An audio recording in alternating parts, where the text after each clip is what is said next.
Welcome. Today our topic is gastric carcinoma.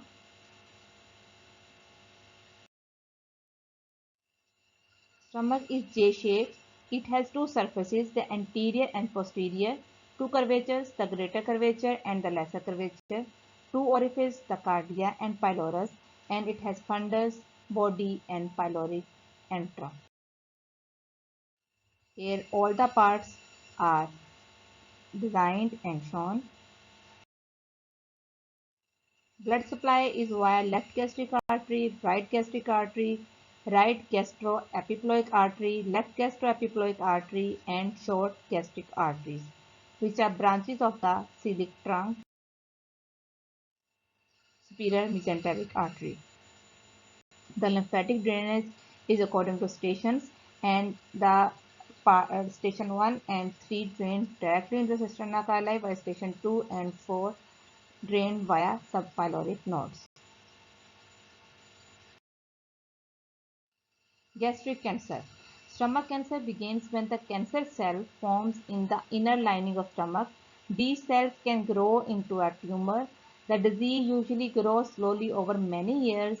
It could be malignant or benign, primary or secondary. Gastric cancer can be in the fundus or body or antrum of the stomach. The four most common primary malignant gastric neoplasms are adenocarcinoma in 95% cases. In it, the cancer that begins in the glandular cells. 4% is lymphoma, cancer that begins in the immune system cells. Carcinoid cancers in 3%, the cancer that begins in the hormone producing cells, and gastrointestinal stromal tumor 1%, cancer that begins in the nervous system tissue of the stomach. Early gastric cancer defined as a tumor confined to the mucosal or submucosal layer with or without lymph node metastasis. While the advanced gastric cancer include the invasion and depth beyond the submucosal layer. Other is the Borman classification, which is the gross classification. In it, the broadly we can divide in two types: the proliferative type or the depressed type. And we can say type 1, type 2, type 3 and type 4. Type 1 is the phematite type, type 2 is ulcerative type, type 3 is infiltrative ulcerative type, and type 4 is diffuse infiltrative type. And last, the usual TNM staging. In the T means the primary tumor, which includes TIS carcinoma insido. In it, the intraepithelial tumor without invasion of the lamina propria. T1 means tumor invade the lamina propria or submucosa. T2 means tumor invade muscular propria or subserosa.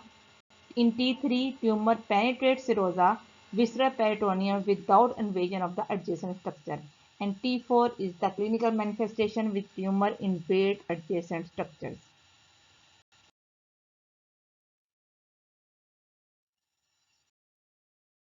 Etiology is why gastric cancer is more common in patients with a pernicious anemia. Blood group A, gastric ulcer, a family history of gastric cancer, smoking,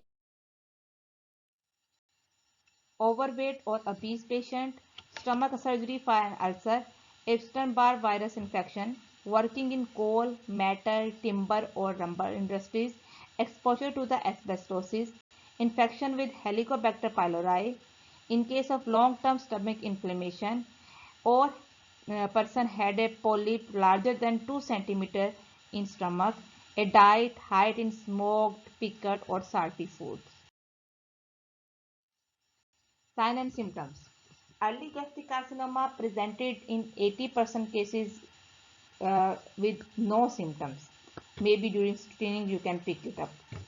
So 80% person have asymptomatic and silent early gastric carcinoma. 10% patient may present with the peptic ulcer symptoms, and 8% may be with the nausea, vomiting or anorexia. Early satiety is present in 5% cases. Abdominal pain and gastrointestinal bleeding is only in 2% cases with the weight loss. and dysphagia is only in 1% cases of early gastric carcinoma.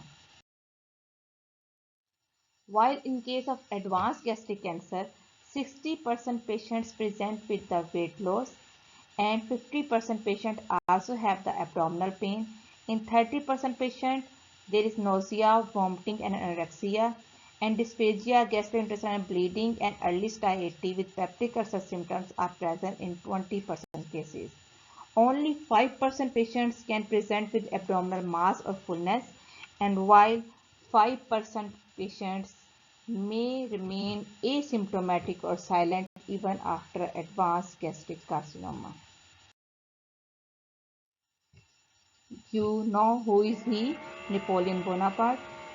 He kept his hand on his stomach due to his abdominal pain, not due to any fashion or custom. He died of stomach cancer.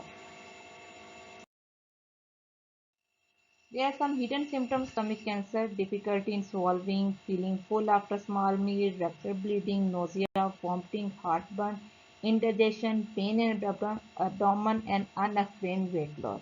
So, never underestimate these symptoms. Always investigate for these. Special signs of the gastric carcinoma include lenitus plastica. It means diffusely infiltrative rigid stomach, which can be seen on the barium meal. Varicose node, that is left supraclavicular lymph node palpable. Sister Mary Joseph nodule, that is umbilical mass or umbilical lump, that is actually umbilical lymph node. And prerectal pouch mass, Blummer shelf, which can be seen per-op or CT scan or PET scan, which is due to the seeding of the metastasis.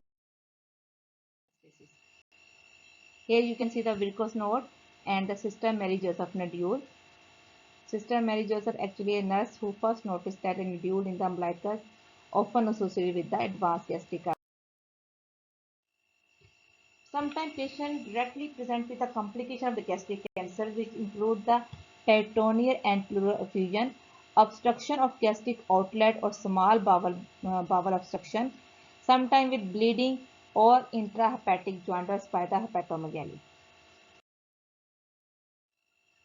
We can investigate the patient, examine the patient, and divide the patient according to stages.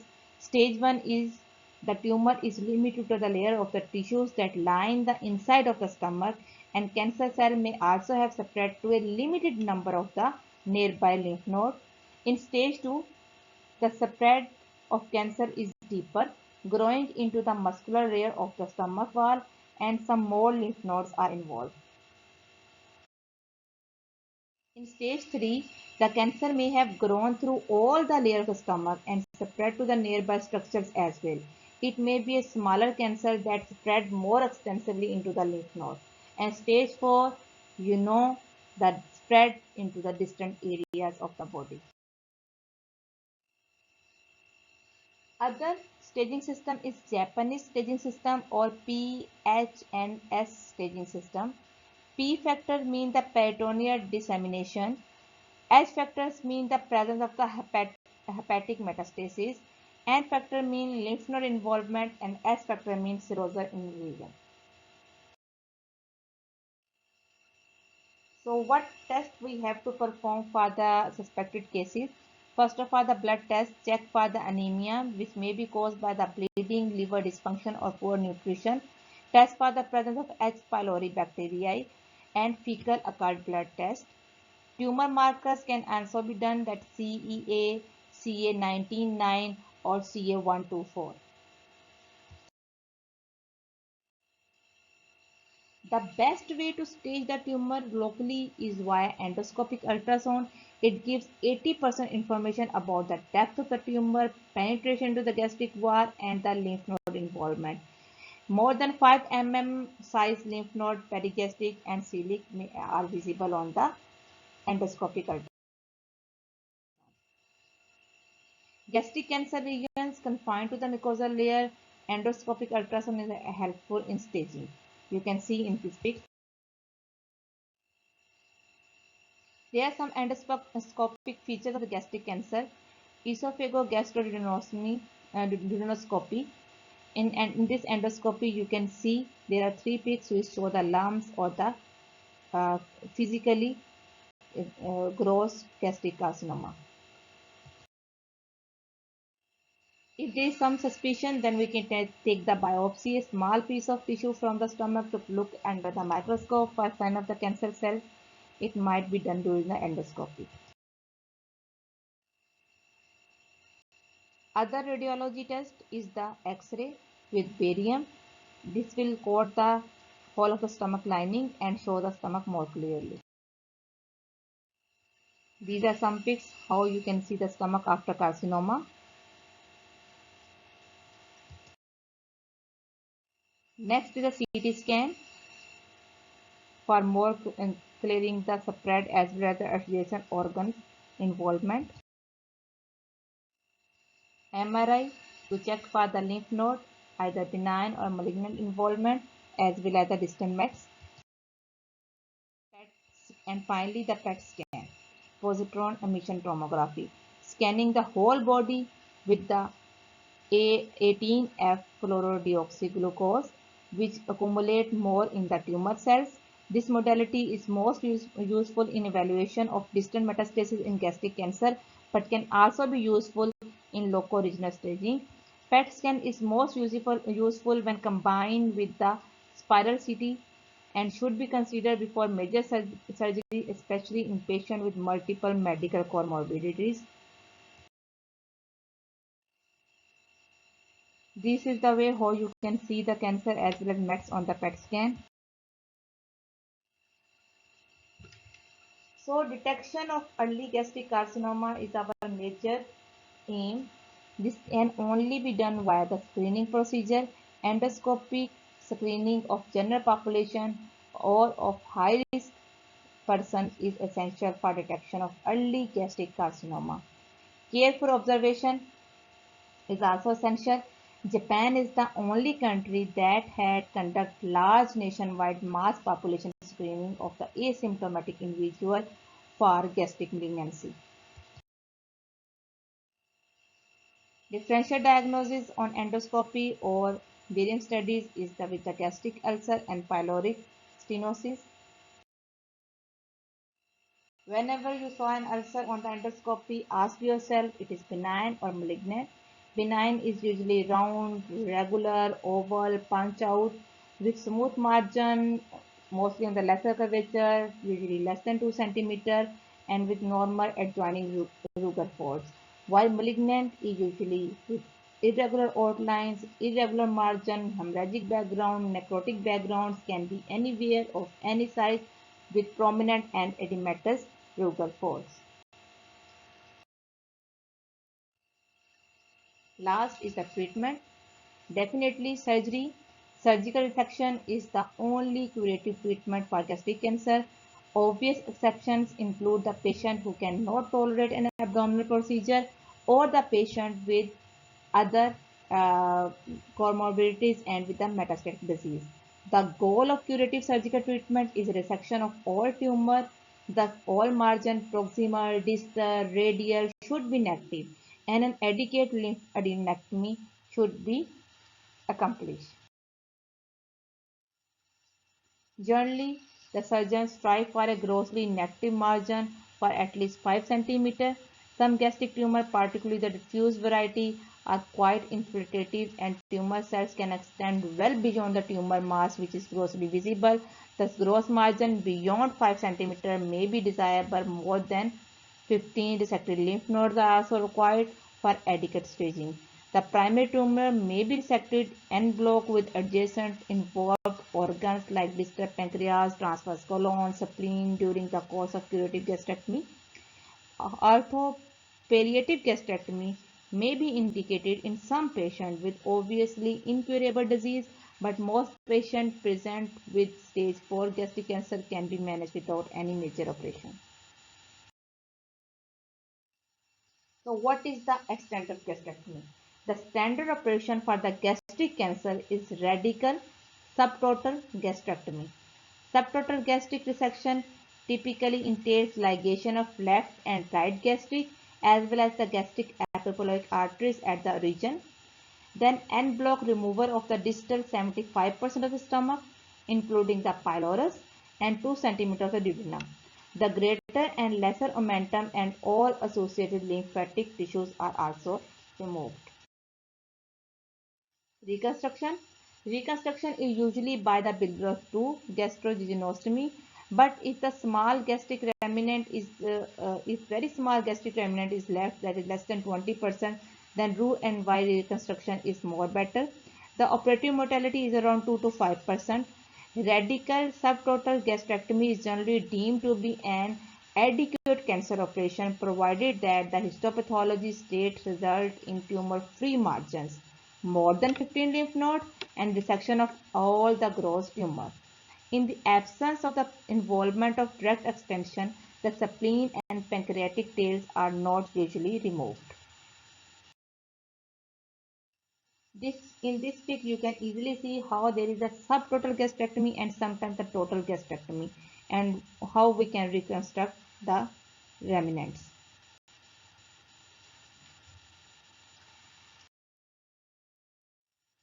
Now, next stage, can be the extent of lymphadenectomy. The Japanese Research Society for Gastric Cancer has numbered the lymph node stations from 1 to 12, and then the level of them that potentially drain the stomach. Generally, these are grouped into level D1, D2, and D3. We can say D1 is the station 3 to 6, D2 station 1, 2, 7, 8, 11, and D3 station 9, 10, and 12. Easily we can remember this one, as generally D1 nodes mean the perigastric nodes. D2 nodes are along the hepatic and splenic arteries, and D3 nodes are the most distant nodes. The operation radical subtotal gastrectomy is by far the most commonly performed procedure in the United States for gastric cancer, and they include the D1 section along with this one. That means the perigastric lymph nodes only.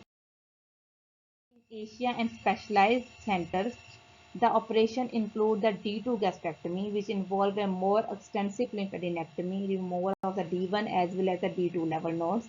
In addition to the tissue removed in D1 section, the standard D2 gastrectomy removes the peritoneal layer over the anterior mesocolon and selectively over the pancreas, along with nodes along the hepatic and splenic arteries and the pubic nodes. Splenectomy and the distal pancreatectomy are not routinely performed because this clearly has been shown to increase the morbidity of the operation. What about the chemotherapy and radiation? For gastric cancer in general, the 5-year survival for resected gastric adenocarcinoma stage 1, 2, 3 is about 75%, 50% and 25% respectively. Because most surgical patients have stage 2 disease or greater, so it is common to refer gastric cancer patient post-operatively for chemotherapy or radiotherapy. Adjuvant treatment with chemotherapy, 5-fluorouracil or leucovorin, and radiation has demonstrated a survival benefit in resected patients with stage 2 and 3 adenocarcinoma of the stomach.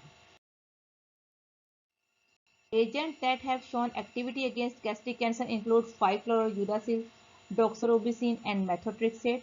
Neoadjuvant treatment of gastric adenocarcinoma is being evaluated, particularly in patients with the clinical T3 or N1 disease. Other modality is endoscopic resection. It has been demonstrated initially at numerous Eastern Asian centers that some patients with early gastric cancer can be adequately treated by the EMR, but the criteria is small tumor less than 3 cm, confined to the mucosa, and extremely low chance of lymph node metastasis, which approaches to the operative and with the operative mortality rate for gastrectomy is equal. If the resected specimen demonstrates no ulceration, no penetration of muscular mucosa, low lymphatic invasion, and size is less than 3 cm, then the lymph node metastasis risk is less than 1 cm. Thus, some patients with early gastric cancer might be better treated with the endoscopic technique, but currently This should be limited to patients with tumor less than 2 cm in size that are node negative and confined to the mucosa of the on the endoluminal ultrasound in the absence of other gastric lesion. It's all about the gastric carcinoma, and thank you.